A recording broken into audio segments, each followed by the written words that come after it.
Warahmatullahi wabarakatuh.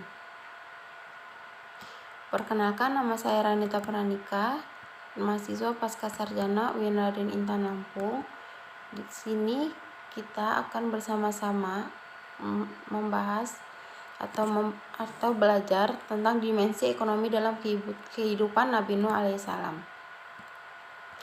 Sebelumnya, teman-teman sudah ada yang tahu cerita Nabi Nuh?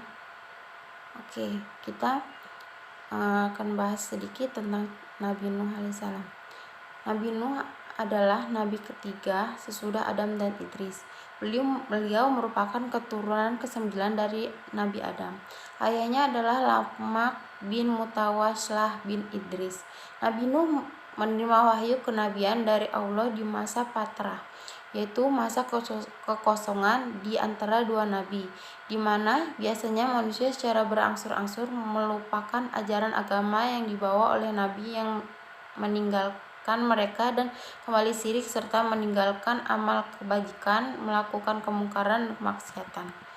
Kaum Nabi Nuh tidak luput dari proses tersebut, sehingga ketika Nabi Nuh datang di tengah-tengah mereka sedang menyembah berhala, yaitu patung-patung yang dibuat oleh tangan-tangan mereka sendiri.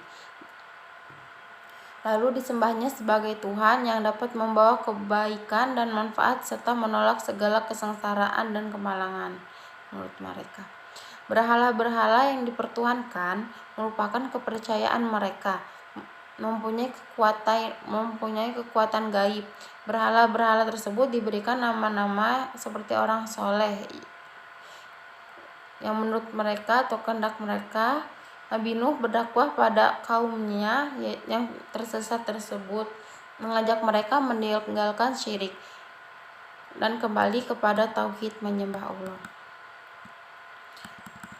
Kaum Nabi Nuh mengeluh karena hasil bumi mereka tidak menghasilkan apa-apa selama beberapa tahun. Mereka dilanda kemiskinan. Wanita-wanita mereka pun mandul dalam 40 tahun. Maka kemudian Nabi Nuh menyampaikan agar mereka membaca istighfar. Penjelasan di atas disampaikan oleh para ulama mufassir dalam berbagai kitab tafsir ketika mereka menafsirkan ayat surat Quran surat Nuh ayat 10-12. A'udzubillahi minasyaitonirrajim. Bismillahirrahmanirrahim.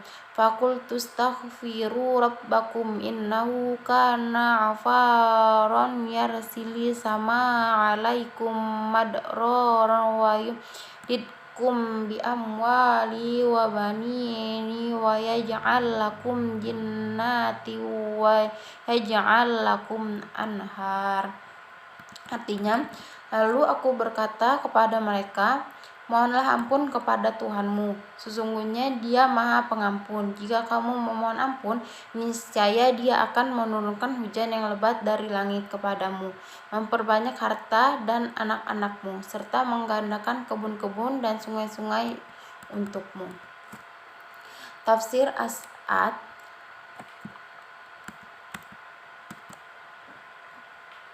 Syekh Abdurrahman bin Nasir Al-Asy'ari, pakar tafsir abad 14 Hijriah ayat 10-12, yaitu, maka aku akan katakan kepada mereka, mohonlah ampun kepada Rabbmu, yakni tinggalkan dosa kalian dan mintalah ampunan pada Allah atas dosa-dosa kalian.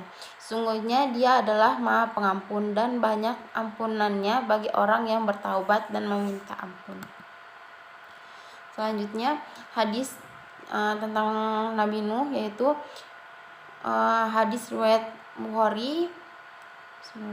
Ya Nuhu innaka anta awwala surli ila ahli ardo wa qad samala Allahu abda sakuro isfa lana ila rabbaka la tara ila ma nahnu fihi.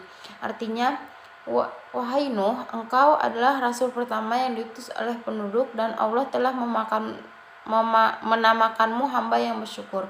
Maka mintalah syafaat kepada kami, kepada Tuhanmu. Tidaklah engkau melihat keadaan kami.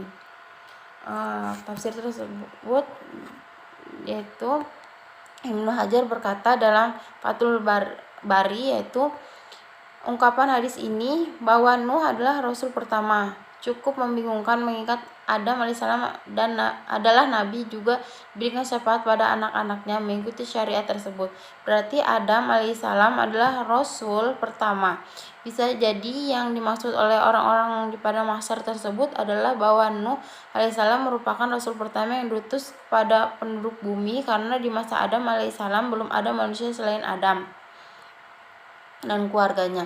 Juga risalah Adam alaihissalam seperti pendidikan ayah terhadap anak-anaknya, sehingga dipahami bahwa Nabi Nuh alaihissalam adalah Rasul pertama yang diutus kepada keluarganya dan orang-orang lain atau umat lain yang berpencar tempat tinggal mereka. Sedangkan Adam alaihissalam hanya menyampaikan risalah untuk anak-anaknya dan mereka tinggal di suatu kawasan.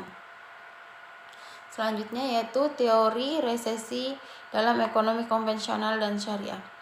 Yang pertama, resesi ekonomi konvensional. Para ahli mengatakan resesi terjadi ketika ekonomi suatu negara mengalami peningkatan dalam jumlah pengangguran, penurunan retail, produk domestik bruto yang negatif, dan terdapat kontraksi pendapatan dan manufaktur untuk jangka waktu yang lama maupun pertumbuhan ekonomi real bernilai negatif selama 2 kuartal berturut-turut. Dampaknya sendiri mulai dari perlambatan ekonomi yang akan membuat faktor real menahan kapasitas produksinya sehingga terjadi pemutusan hubungan kerja atau PHK.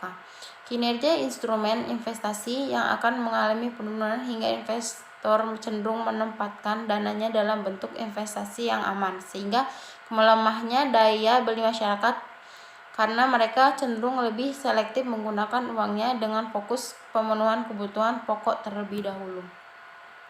Resesi dapat disebabkan oleh beberapa faktor, yaitu di sini saya ada 6 faktor, yaitu 1.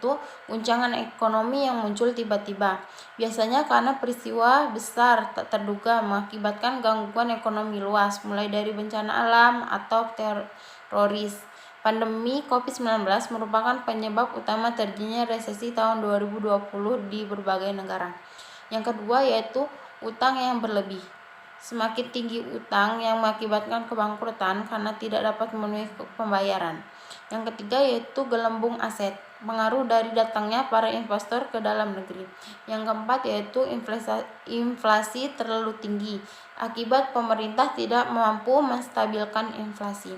Yang kelima yaitu deflasi berlebihan, sebab harga yang semakin menurun menyebabkan upah pun akan mengalami penurunan yang sama. Yang keenam yaitu perubahan teknologi, sangat mempengaruhi terhadap fenomena tenaga kerja. Yang kedua yaitu resesi ekonomi Islam. Pelajaran yang bisa diambil yaitu dari kisah Nabi Yusuf alaihissalam dalam menghadapi resesi ekonomi adalah menganalisis dan mencari solusi atas masalah yang terjadi dan mengelola persediaan logistik dari hulu ke hilir. Lalu apa saja peran ekonomi Islam dalam menghadapi resesi ekonomi? Yaitu di sini ada 5. Yaitu yang pertama hutang. Hutang di sini yaitu ekonomi Islam mengajarkan untuk menghindari hutang. Yang kedua yaitu riba. Ekonomi Islam melarang praktek riba. Yang ketiga yaitu maisir. Ekonomi Islam melarang praktik maisir dalam berbagai bentuk. Yang keempat yaitu jizwaf. Ekonomi Islam mengajarkan untuk mengoptimalkan instrumen jizwaf, zakat, infak, dan wakaf. Yang kelima yaitu regulasi dan yang berkeadilan, upaya yang dilakukan pemerintah agar tidak ada pihak yang terzalimi. Dari 5 peran ekonomi Islam ini, mungkin yang paling berpengaruh yang harus kita jalani yaitu jizwaf, lebih menganjurkan untuk kita menjalankan instrumen jizwaf yaitu zakat, infak, dan wakaf. Selanjutnya yaitu filsafat resesi ekonomi dalam ekonomi Islam. Mazhab Bakir juga berpendapat bahwa masalah ekonomi muncul karena adanya distribusi yang tidak merata dan adil sebagai akibat sistem ekonomi yang memperoleh eksploitasi pihak yang kuat terhadap pihak yang lemah. Yang kuat memiliki akses terhadap sumber daya hingga menjadi sangat kaya, sementara yang lemah tidak memiliki akses terhadap sumber daya sehingga menjadi sangat miskin. Karena itu masalah ekonomi bukan karena sumber daya yang terbatas, tapi karena keserakahan manusia yang tidak terbatas. Sementara itu, mazhab mainstream, mazhab kedua itu berbeda dengan pendapat mazhab Bakir. Mazhab ini justru bahwa masalah ekonomi terjadi karena sumber daya yang terbatas yang dihadapkan pada keinginan manusia yang tidak terbatas. Memang benar, misalnya bahwa total permintaan dan penawaran beras di seluruh dunia berada di titik equilibrium. Namun, jika kita bicara pada tempat dan waktu tertentu, maka sangat mungkin terjadi kelangkaan sumber daya. Bahkan ini yang sering terjadi. Dalil yang dipakai oleh Al-Quran yaitu Quran surat Al-Baqarah ayat 155.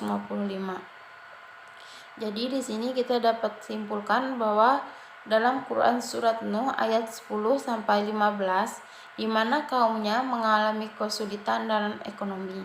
Nabi Nuh mendorong kaumnya untuk meminta ampun atas segala dosa setelah melakukan apa-apa yang mendapatkan pahala. Setelah kaum Nabi Nuh membaca istighfar, maka tidak lama kemudian perekonomian masyarakat menjadi stabil. Hasil bumi mereka harus terus berlimpah dan masyarakat sejahtera. Pelajaran penting dari kisah Nabi Nuh ini harus diambil hikmah untuk masa sekarang. Saat ini pandemi dan resesi ekonomi, hendaklah kita banyak-banyak membaca istighfar agar Allah selalu menjaga kesehatan bangsa Indonesia. Mungkin sekian yang bisa saya sampaikan. Apabila ada yang kurang jelas atau tolong ditambahkan atau tolong dikoreksi. Terima kasih. Wabillahi taufik wal hidayah. Wassalamualaikum warahmatullahi wabarakatuh.